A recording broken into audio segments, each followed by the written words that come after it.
Some battles changed kingdoms, this one changed the world.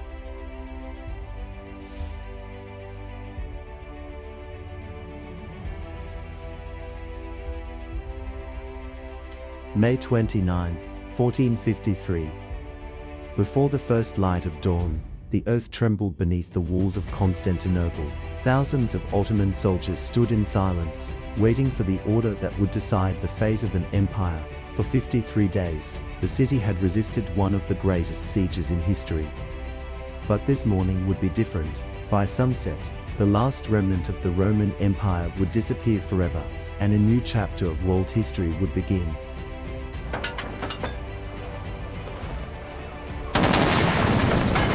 For more than 11 centuries, Constantinople had been one of the richest, strongest, and most influential cities on earth. Founded by Emperor Constantine the Great in 330 AD, it became the capital of the Eastern Roman Empire, later known as the Byzantine Empire.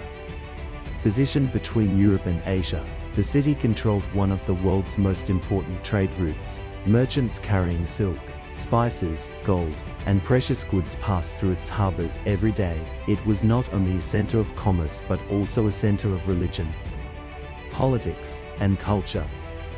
The city's greatest protection was its legendary Theodosian walls, stretching for several kilometers across the western side of Constantinople. These massive fortifications had defended the city for nearly 1,000 years. Persians, Arabs, Bulgarians, and Crusaders had all tried to conquer Constantinople. Every one of them had failed. Across Europe and the Middle East, many believed the city was impossible to capture. But in 1451, everything changed. A young Ottoman prince named Mehmed II became Sultan. He was only 19 years old when he took the throne, and many European rulers underestimated him because of his age. They believed he lacked the experience needed to threaten Constantinople. They could not have been more wrong. Mehmed dreamed of conquering the city that generations of rulers before him had failed to take. For him, Constantinople was more than a military objective. It was the key to controlling the region and establishing the Ottoman Empire as one of the world's greatest powers.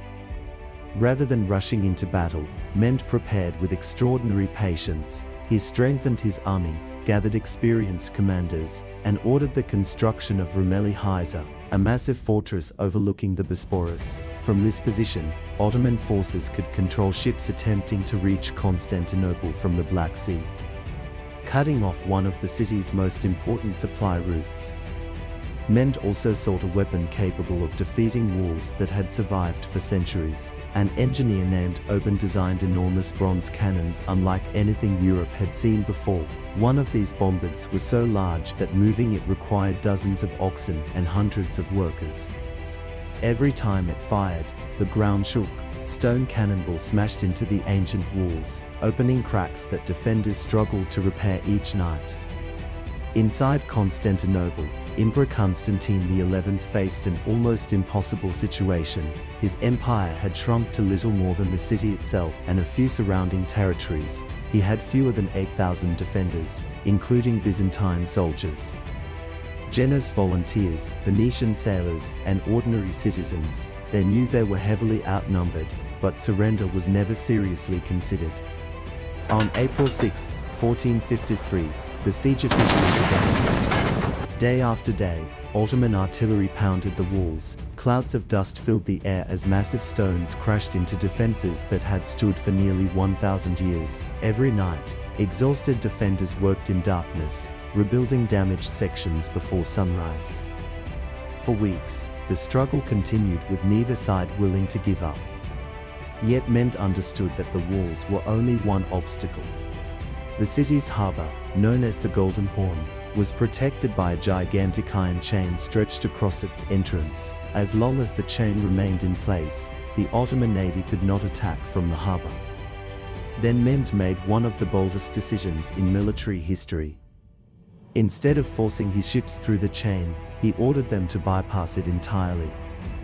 Ottoman engineers laid wooden tracks across the hills north of the city. The tracks were covered with grease to reduce friction. During a single night, dozens of ships were pulled across dry land by men and animals. By morning, the impossible had happened. The Ottoman warships warships floated inside the Golden Horn. The defenders looked toward the harbor in disbelief. An attack they believed impossible had become reality. As the weeks passed, food supplies inside the city grew smaller, buildings were damaged, fires broke out. The constant bombardment wore down both the walls and the people defending them. Still, Emperor Constantine XI refused every opportunity to abandon the city. According to tradition, he declared that no emperor should outlive the empire entrusted to him. Before dawn on May 29, Mehmed ordered the final assault. Wave after wave of Ottoman soldiers advanced toward the shattered walls. Archers filled the sky with arrows. Cannons continued firing until the very last moments before the attack. Fighting erupted across multiple sections of the city's defenses. The battle became a desperate struggle fought street by street and tower by tower. During the chaos, a small gate known as the Conquest may have been left open, though historians continue to debate its role. At nearly the same time, Ottoman forces managed to secure parts of the damaged walls. Once enough soldiers entered the city, organized Byzantine resistance began to collapse. Emperor Constantine XI removed the symbols of his rank and joined the fighting as an ordinary soldier. Refusing to flee, he disappeared into the battle and was never seen alive again. His body was never identified with certainty, and his final moments remain one of history's enduring mysteries. As Ottoman banners rose above the walls, Constantinople had fallen. After more than 1,000 years, the Byzantine Empire, the last surviving continuation of the Roman Empire, had come to an end. Mehmed II entered the city later that day. He ordered that Hagia Sophia be preserved and converted into a mosque, while many other churches, homes, and public buildings remained standing under the new administration. The city would soon become the capital of the Ottoman Empire and, over time, grow into one of the greatest cities in the world once again. The consequences of the conquest reached far beyond the city's walls.